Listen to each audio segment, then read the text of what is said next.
So yesterday we had discussed about the flat file load, right? So until now we had discussed flat file and then table to table load. So today we're going to discuss about the Excel source, right? So for any source, if you need to work, you have to use the data flow task in the control flow, right? So let me rename it to Excel to table. And whatever the file which I'm gonna use here is a department here, or we have one more, either of them I'll use it, EMP details.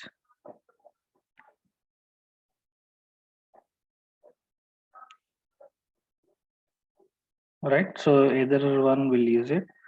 Maybe let me use department only. So how many columns we have? 3 columns: department name, department number, department name, and then location. See, all these 3 columns data I should load into a table, but we don't have a table created in our database, right? So we don't have a table. We have a table with the name department, but I don't think so the structure will be same: department number, department name, and then department location. No, this is different table, right? So we'll just try to create a new table and then we'll load it data, right? So to work with SSIS, to use Excel source, we just need to drag, go to data flow task and drag Excel source, and the destination is OLED, which is our SQL database, right? So, and do we have a connection manager for Excel? No, right? So either we can right click on here and click it on the Excel connection manager, or open it here and click on new and browse the file, department. And these files you have to create it. Even I have created earlier. So I'm using the same file. That's up to you how many columns you want to maintain, right? So you can create your own file and try to load it into a database. But in real time, the files will be given by our source team. So there will be a shared folder. And anyone know the shared folder? What is a shared folder, guys?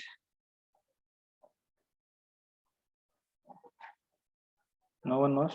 See here, whatever the folder which I have it here. So this is which I can able to access. But shared folder will be something like // which is a network folder where everyone can access it. Whoever have access to this path, they can access it, right? So if a team is having their own shared folder, then all of your team members will get access to that folder. It will be same folder only, but it will be with /#, which means the shared folder, which means it can be used by all the team members in your team, right? So from they'll keep these files over there, and then we have to utilize it. So here in my case, I have created, and I'm using that. Click on OK, and I think I did not show you, right? So if you open the Excel file, you can see the sheet names, right? So which sheet name data you need to load it, it is asking here, and I'm just drop downing it, and I'll choose sheet 1. If you want to load sheet 2, you can use that, and I'll use sheet 1.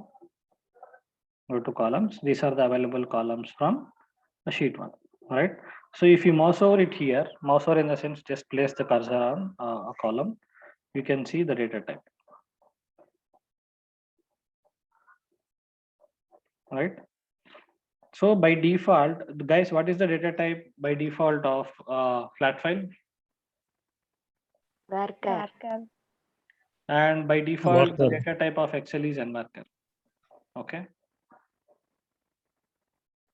So by default, the data type of flat file is varchar, and the default data type of Excel is nvarchar. So let's see. So if I click on the destination, if I click on new, it will generate the table creation script. So let me copy it and try to create it on our database. So create table dept underscore Excel I'll give, since I'm using the Excel source. I'll just use this one. Department number by default, it is coming as a float. So We can make it as an integer. And then, do you think really we need a department name as nvarchar? It is not storing any special characters, right? So let me give varchar, and the size is maybe 15. I'll give it max. And then location also, I'll give varchar and then 50, right? Why it is nvarchar means by default Excel is nvarchar, so it has written that.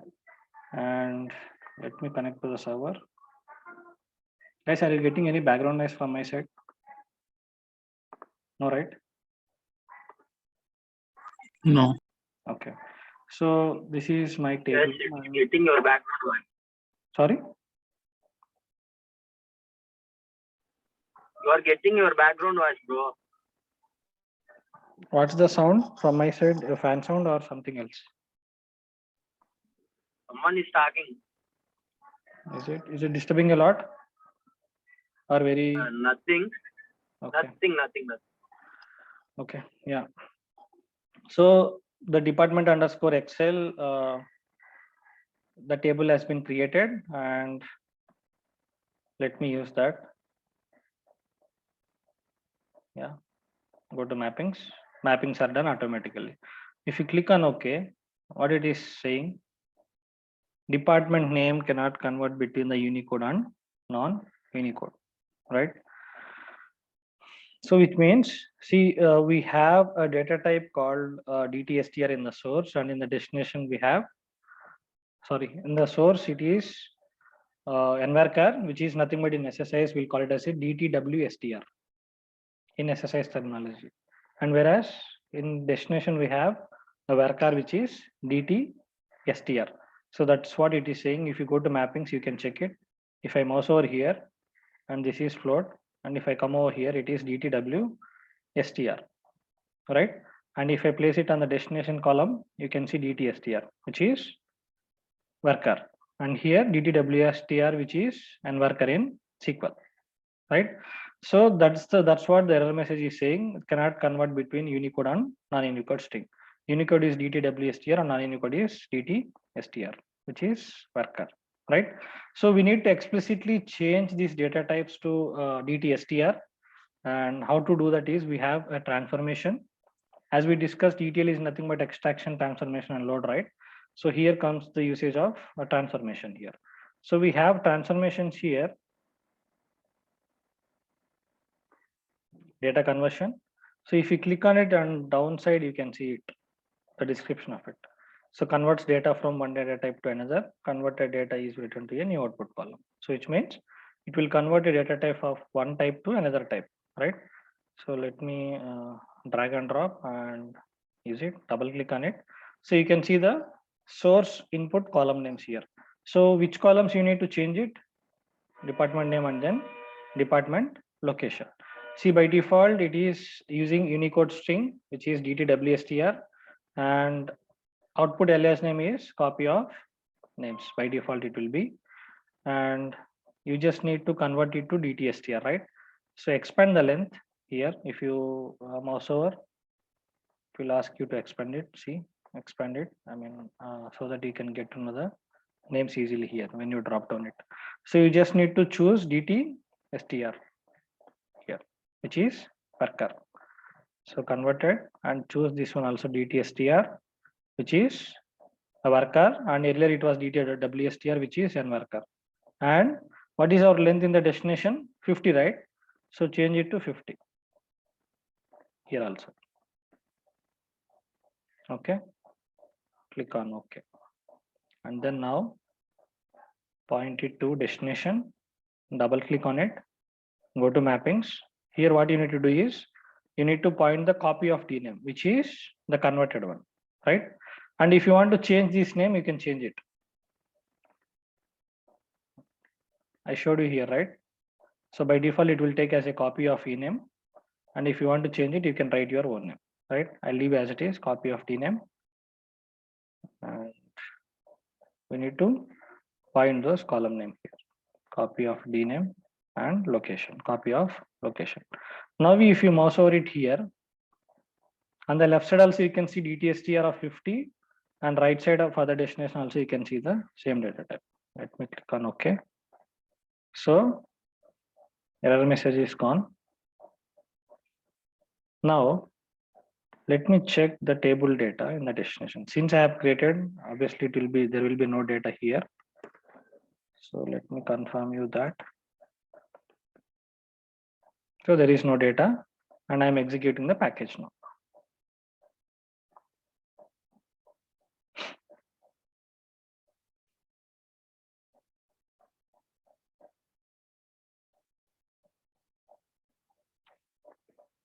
What it is saying? Did it execute or not? It got failed, right? So what is the error message? Connection failed, 64-bit drivers. Copy the message and then paste it into your SQL window or whatever you wanted to. Yeah. What it is saying clearly, if the 64 driver is not installed, run the package in 32-bit runtime. Right? See, by default, Excel SSIS will run on the 64-bit runtime. And when you are running Excel, you should change it to 32-bit runtime. Right? So how to change that is, go to Solution Explorer and right click on the package solution name here. Go to properties and configuration properties here. Maybe deployment or debugging. Yeah, click on debugging. And here you can see there is an option called run 64-bit runtime, right?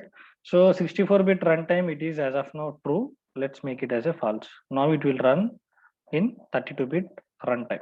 Apply, click on OK, save it. And then if you execute the package,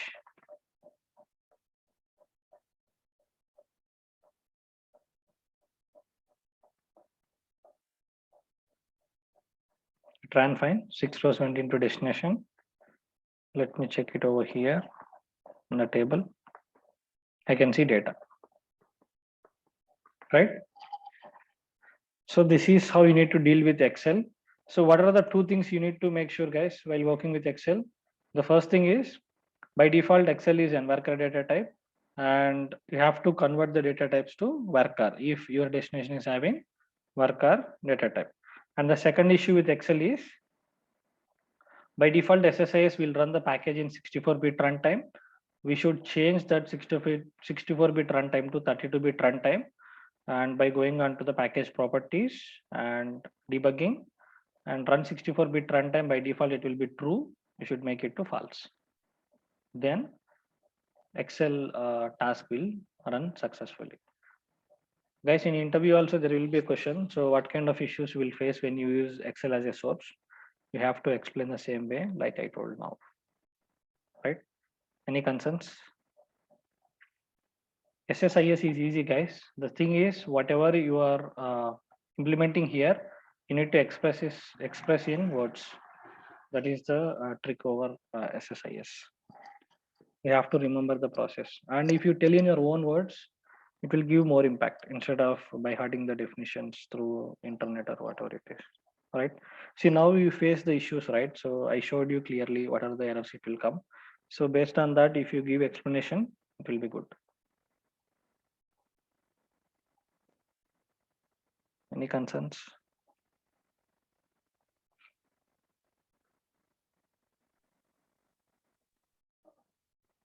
No concerns. Okay. Now what I'm going to do is I'll just use two tables now.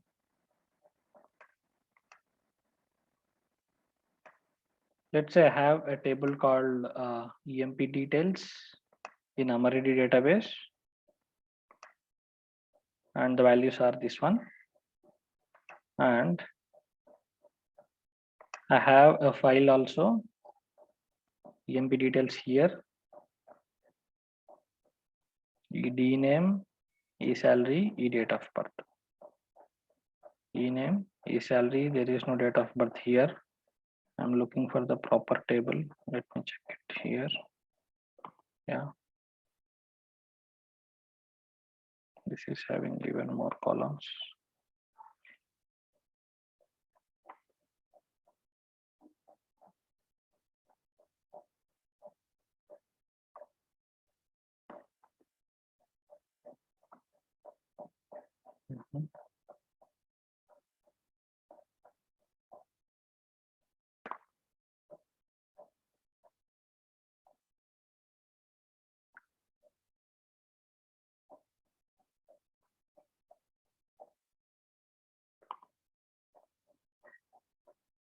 Yeah.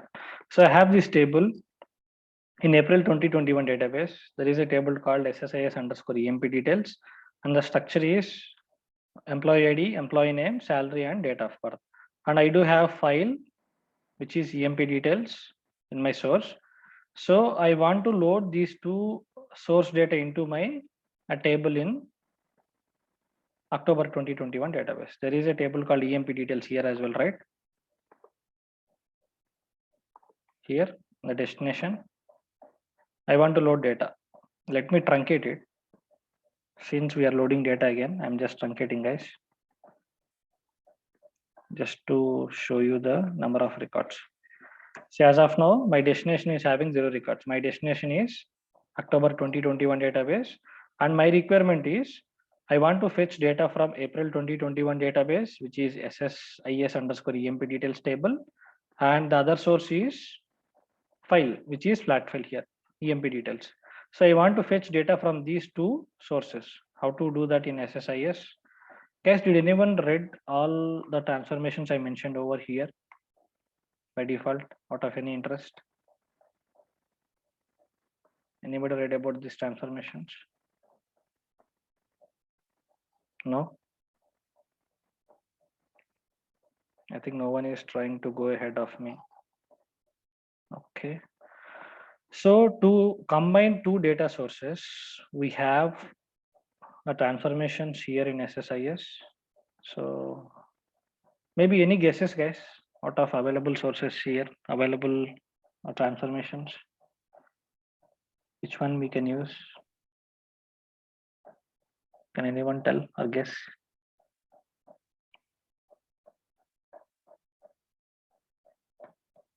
Are you clearly, are you able to visible the symbols here?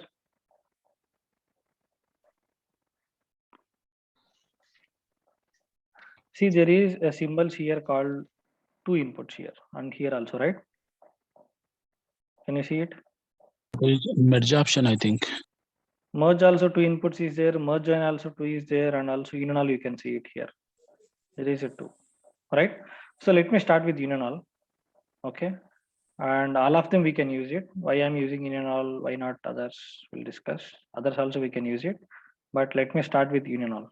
Okay. So to combine two sources, either we can use merge or union all, right? Difference I'll explain you. See here, I'm taking another data flow task to explain that, and union all. And how many sources we are taking?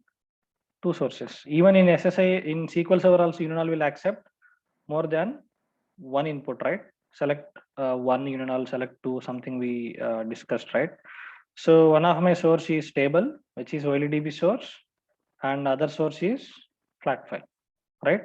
And my destination is OLEDB destination. Any concerns till now?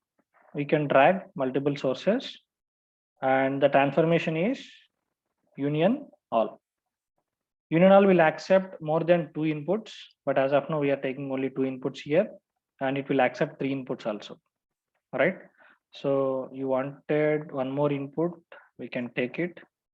Maybe let me take a file here, one more file, which is this one, the pipeline formatted. Okay. One more file, which is EMB details copy. I'll use three source files. It's a flat file source again. Yeah. So I'm using three sources here. I'm planning to load all these three source data into my destination, which is in October 2021. The first source is in April 2021 database, and we don't have a connection manager for that here. Let me create a new, and then already I have created it. I'll utilize this one. Click on OK, and the table is SSIS underscore EMP details. Choose that, go to columns, click on OK. One source I configured, and the next source is flat file source. I think yesterday we already created a connection manager for that file, right? EMP details. I'll utilize the same. If not, you have to create it.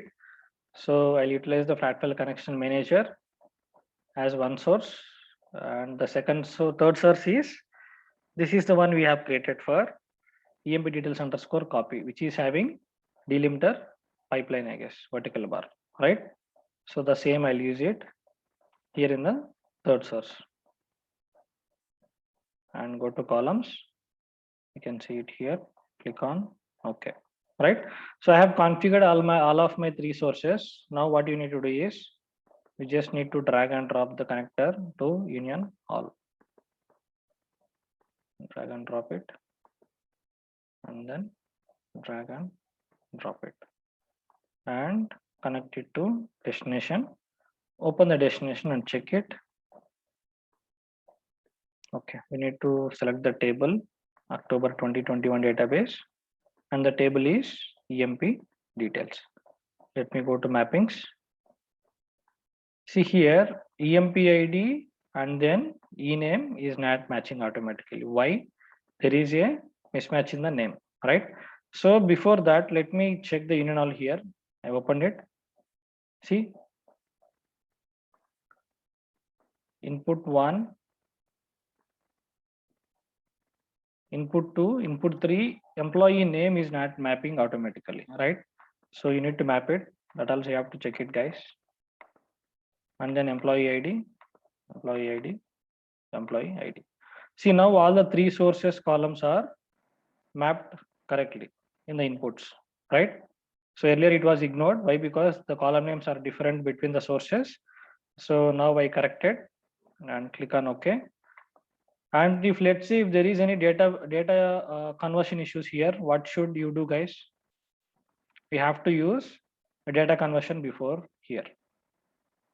If any data conversion issue happens, you can use data conversion. As of now, we didn't get any issues, right? So I did not use it. I'm just telling you, when you are practicing, if you get any data conversion issues, you can just use data conversion before union all, and you can resolve the data type issues here. Okay, and I'm removing it now. Drag and drop, open it. See, I disconnected and again I pointed the link, right? So again we have to repoint it, right? So why? Because the column name is different. That's why you have to map it. Click on OK. Now open the destination. Choose the database connection manager and choose your table name, which is emp details mappings. Here names are different, right? So we have to map it. And employee name. Click on OK. Right?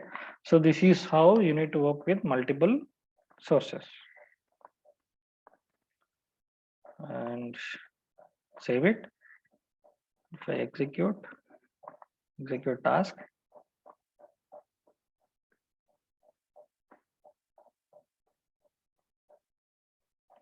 from table 87 rows, and from flat file source 1 11 rows, and another source 3 rows. How many rows total? 87 plus 390, 101 rows went into destination, right? So what does union all will do, guys? Union all will accept all the sources from all the data from multiple inputs. Either it may be two sources or more than two, right? And at least you should use two sources when you use union all. Got it? I think that point I missed out to tell. So when you use union all, at least you have to use two sources or two or more. But now I have used three. More than two, you have to use it, at least two, right? And it will club all the source data, and it will also accept duplicate records, right? And let me check the destination table data, whether 101 rows inserted or not. Can you see count as 101? Right?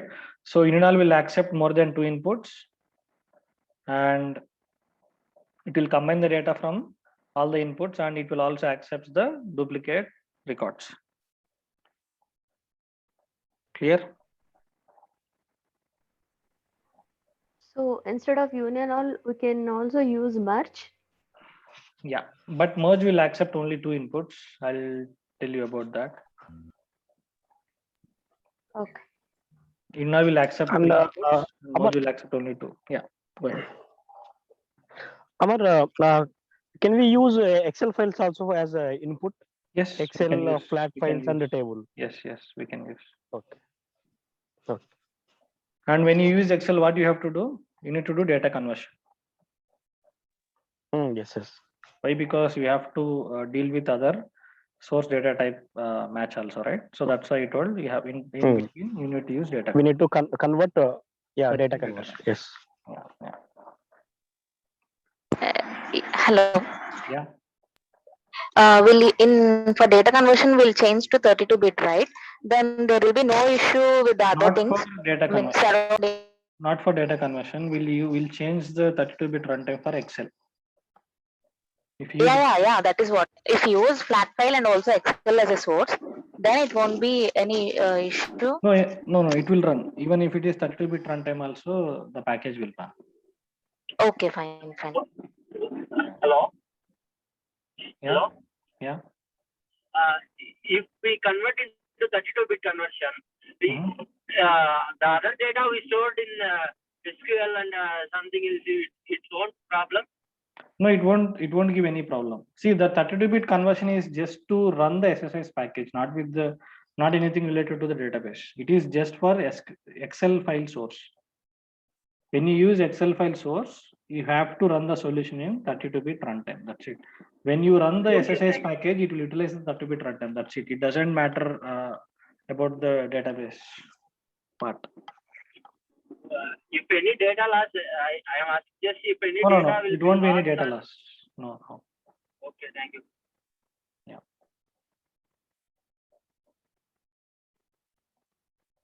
Any other questions? And maybe guys, if you want to try, you can try multiple sources. You can take Excel here and maybe you can try with 2 or maybe you can try with 4 sources, right? And there is one more thing here. So I want to tell you, I think we have only 5 minutes, right? I'll cover one more here, which is data viewers. So there is an option called data viewers. And to enable it is a data flow property. See, in control flow, it will not be there. I'll show you that. In data flow, there is a property called a data viewer. If you right click on the connector here, you can see here data viewer. If you enable that, and you can also enable anywhere here in the connectors. All the 3 also you can enable. I just enabled only for 1. So here I enabled and here also enabled. Okay. For any connectors, you can enable that. What happens, when you execute the package, it will just display the sample data from this source before it moves on to the internal. I'll show you that. Right click and execute package.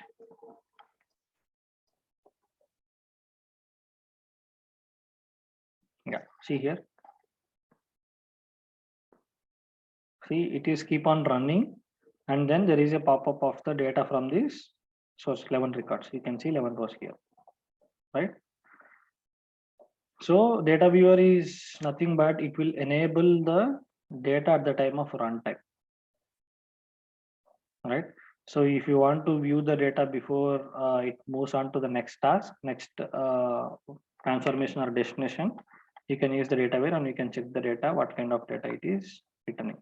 And unless you close it, it will not proceed with the execution. See, I will close it now. The execution is proceeded and here it is delayed. Right. So here you can see 101 rows. Why? Because all the 3 source data it is come in here, and then the 100 rows you can see it here sample. See here rows displayed 101.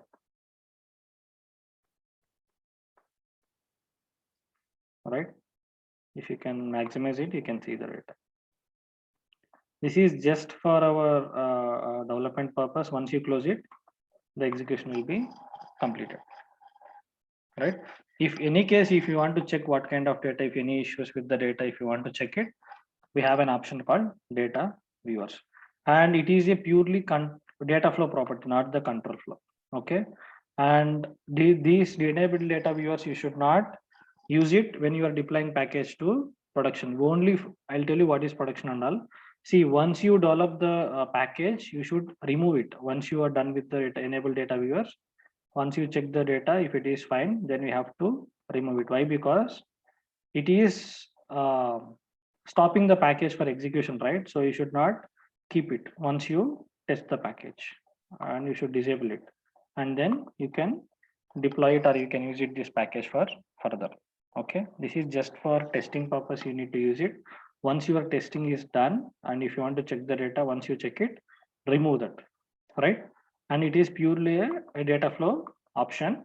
And let's say I had given a connector here. If I right click on in the control flow connector, which is precedent constraint, you cannot see that data viewer option. Got it? There will be an interview question on this also, whether the data viewer is control flow property or data flow option. You have to remember this. It is a data flow option. It is used to view the data before it gets inserted into the destination, right? I'll repeat it again. So I have enabled it, and if I execute it at the runtime, you can check the data, what kind of data it is getting from the source. You can check it, and if you want any, if you have any issues with the data, then you can fix it. Otherwise, if everything is fine, close it.